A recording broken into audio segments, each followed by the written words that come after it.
वाल्मिक कराडच्या समर्थकावर गोळीबाराचा आरोप। बीडमध्ये पुन्हा गोळीबार, दहशतीने शहर हादरलं। 4 राऊंड फायर केल्याचा पीडितांचा दावा।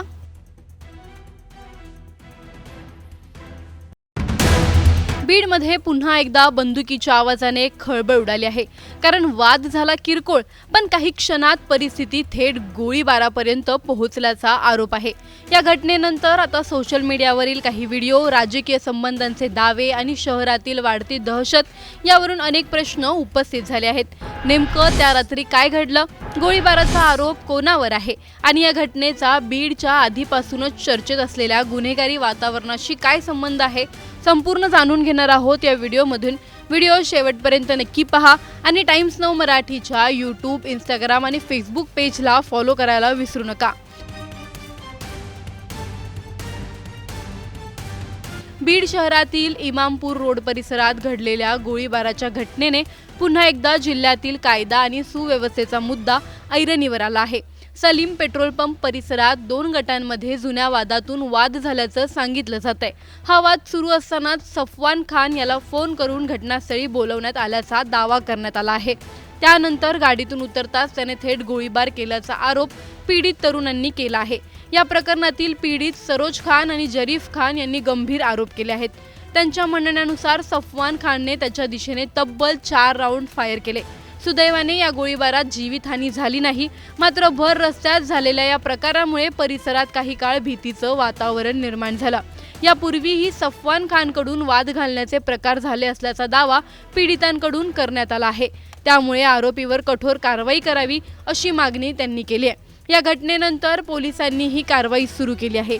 शेख मोहम्मद साद शेख हारून यांच्या तक्रारीवरून सफवान खान, महबूब खान, सय्यद साद, फरदीन अखलाक यांच्यासह 6 ते 7 जणांविरोधात गुन्हा दाखल करण्यात आला आहे। गोळीबारासोबतच मारहाण आणि दहशत निर्माण केल्याचे आरोप तक्रारीत करण्यात आले आहेत। या प्रकरणात एका आरोपीला अटक करण्यात आली असून इतर संशयितांचा शोध सुरू आहे। सहाय्यक पोलीस निरीक्षक दराडे या प्रकरणाचा पुढील तपास करतात। मात्र या गोळीबाराच्या घटनेला आता आणखी एक राजकीय आणि गुन्हेगारी संदर्भ जोडला जात आहे। सफवान खान हा वाल्मिक कराडचा समर्थक असल्याचा दावा केला जात आहे। सोशल मीडियावर त्याचे काही व्हिडिओ आणि रील्सही चर्चेत आहेत। या व्हिडिओमध्ये हातात शस्त्र असल्याचं दिसत असल्याचा दावा करण्यात येतो। संतोष देशमुख हत्या प्रकरणानंतर वाल्मिक कराडच्या समर्थनात झालेल्या मोर्चात सफवान खान सहभागी झाल्याचेही काही व्हिडिओ समोर आल्याचं सांगितलं जात आहे। मात्र या व्हिडिओंचा आणि सध्याच्या गोळीबाराचा नेमका संबंध काय हे तपासातूनच स्पष्ट होणार आहे। या सगळ्यामुळे प्रश्न आता एकच चर्चेत येतोय, बीडमध्ये गुन्हेगारांना कायद्याचा धाक आहे का? वाल्मिक कराड सध्या तुरुंगात असला तरी त्याच्या नावाशी संबंधित समर्थकांकडून अशा प्रकारच्या घटना घडत असतील तर त्यामागची पार्श्वभूमी काय आहे याचा तपास होणं गरजेचं आहे। विशेष म्हणजे सफवान खानला वाल्मिक कराडचा राजकीय किंवा इतर कोणताही पाठिंबा आहे का याबाबतचे दावे सध्या आरोपांच्या स्वरूपात आहेत। त्याची अधिकृत पुष्टी तपासातूनच होऊ शकते। या घटनेत आणखी एक गंभीर बाब म्हणजे गेल्या काही दिवसांपासून बीड शहर आणि आसपासच्या भागात गोळीबाराच्या घटना चर्चेत आहेत। जुन्या वादातून सुरू होणारे वाद थेट बंदुकीपर्यंत पोहोचत असतील तर सामान्य नागरिकांनी सुरक्षिततेसाठी नेमकं कोणाकडे पाहायचं?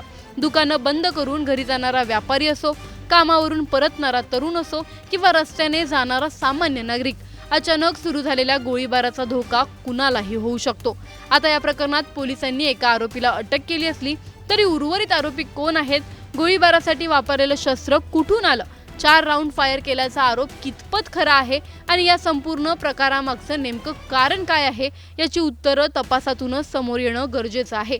कारण फक्त आरोपीला पकडणं पुरेसं नाही, हत्यारं कुठून येतात, दहशत निर्माण करण्याचं धाडस कुठून येतं आणि त्यामागे कुणाचा हात आहे का याचाही तपास झाला पाहिजे। बीडमध्ये बंदुकीचा आवाज ऐकून घाबरण्याची वेळ जर पुन्हा पुन्हा सामान्य नागरिकांवर येत असेल तर हा संपूर्ण फक्त एका गोळीबाराचा प्रश्न राहत नाही, हा संपूर्ण शहराच्या सुरक्षिततेचा प्रश्न बनतो।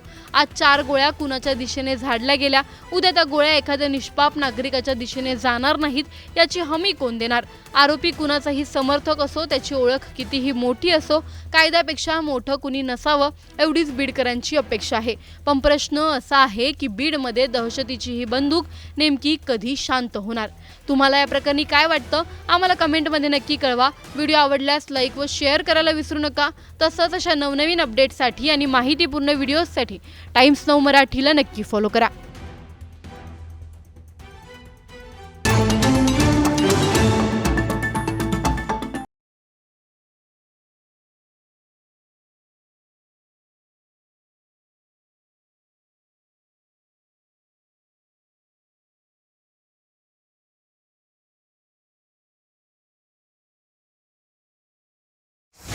फक्त 5 सेकंद आणि 32 वर्षाच्या तरुणाचा जीव गेला. वीज बंद असल्याचं परमिट होतं, मग अचानक प्रवाह सुरू कसा झाला? महावितरणच्या एका चुकीमुळे 3 चिमुकल्यांच्या डोक्यावरचं छत्र हरपलं. बीडच्या माजलगावमध्ये घडलेली ही घटना फक्त एक अपघात आहे का, की निष्काळजीपणामुळे घडलेला मृत्यू? डीपी बसवण्याचं काम सुरू होतं. कामगार विजेच्या खांबावर चढून काम करत होता. वीज प्रवाह बंद असल्याचं परमिट असल्याचं सांगण्यात आलं होतं, पण काम सुरू असतानाच अचानक वीज प्रवाह सुरू झाला आणि अवघ्या काही सेकंदात 32 वर्षांच्या आवेज पाशा देशमुख यांचा जीव गेला. सगळ्यात धक्कादायक म्हणजे या घटनेचा CCTV व्हिडिओ समोर आलाय. आता या मृत्यूने महावितरणच्या कारभारावर गंभीर प्रश्नचिन्ह उभं केलंय. हा संपूर्ण घटनाक्रम नेमका काय आहे हे जाणून घेऊया. त्यासाठी हा व्हिडिओ शेवटपर्यंत पहा आणि टाइम्स नाऊ मराठीला लाईक, फॉलो आणि सबस्क्राईब करा. ही दृश्य पाहताना काळजाचा ठोका चुकतो.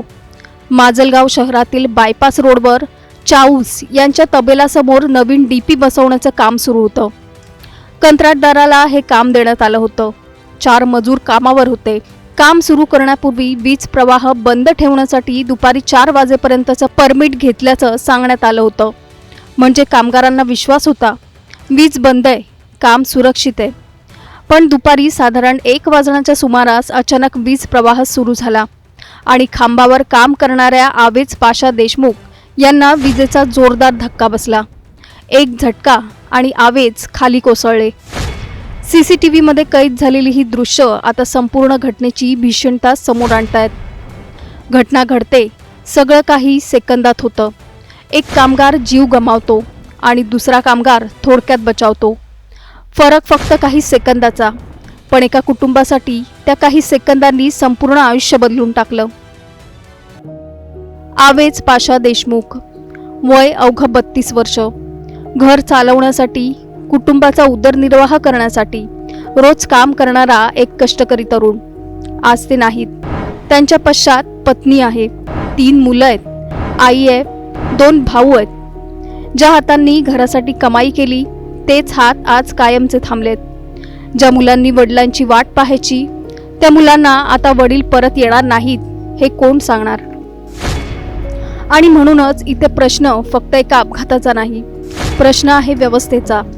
जर वीज प्रवाह बंद ठेवण्यासाठी परमिट दिलं होतं तर काम सुरू असताना वीज प्रवाह पुन्हा सुरू कसा झाला? कामगार खांबावर असताना वीज प्रवाह सुरू होण्यापूर्वी आवश्यक सुरक्षा तपासणी झाली होती का? वीज बंद करण्याची आणि पुन्हा सुरू करण्याची प्रक्रिया नेमकी काय होती? कामगारांच्या सुरक्षेची जबाबदारी कुणाची होती? आणि सगळ्यात महत्त्वाचं, जर सुरक्षा नियम पाळले गेले असते तर आवेज आज जिवंत असते का? या घटनेनंतर मृत आवेज यांच्या भावाने माजलगाव शहरातील पोलीस ठाण्यात फिर्याद दिली. त्यानंतर पोलिसांनी महावितरणच्या सहाय्यक अभियंत्यासह संबंधित लाईनमन, कंत्राटदार धैर्यशील भागवत ठोंबरे आणि सुपरवायझर दयानंद नामदेव कांबळे यांच्या विरुद्ध निष्काळजीपणाचा ठपका ठेवत गुन्हा दाखल केलाय. पोलिसांकडून या प्रकरणाचा तपास सुरू आहे.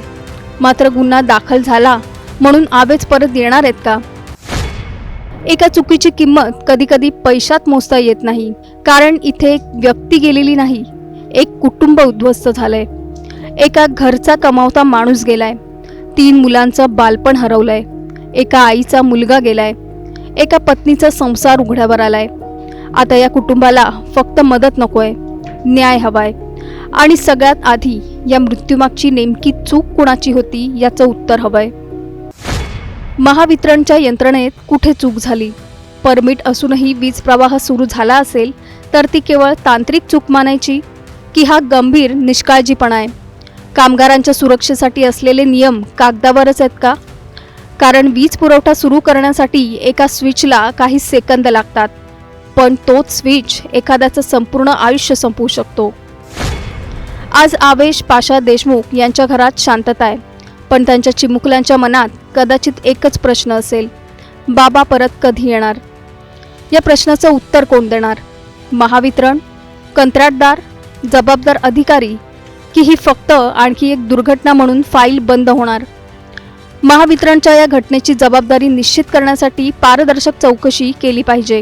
कामगारांच्या सुरक्षेशी तडजोड होत असेल तर त्यावर कठोर कारवाई झालीच पाहिजे. कारण वीज पुरवठा हा सेवा देण्यासाठी आहे, जीव घेण्यासाठी नाही. एका 32 वर्षांच्या तरुणाचा जीव गेलाय, आता तरी यंत्रणा जागी होणार का? हा प्रश्न आवेशच्या कुटुंबाचा आहे.